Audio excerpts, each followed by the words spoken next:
আলু চাইয়ে দাও কেমন করে ঘুমায়। ও বাবা আলু। হ্যাঁ বেড়া কি হয়েছে? এত জ্বালাও কা বলাও কা কি হয়েছে? এরম আকাম করেন কা? এবারে কি রাকাম করছি আই? মুই কি তোর বল লাগে বড় কি এখন?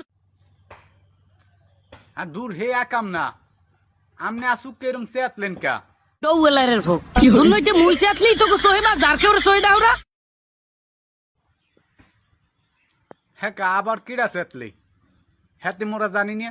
আন্ডা ডিম হ্যাঁ দেয় সোনার দামে বিক্রি করে। এই এর পার্লারের পেঁয়াজ হে পেঁয়াজ দি হিরো আলমেন। না হেটা ঠিক আছে, আমেরা যদি ইন্ডিয়ার নাটকে নান পর্বে পর্বে খালি সিরিয়াল মতো বাড়তেই থাকেন, তাহলে গরিবেরা খাইবে কি? হ্যাঁ টেরফান নাম নে, হ্যাঁ বোঝেন না? তোগো ব্যবসায়ীরা সিন্ডিকেট করে সবজি নিয়া।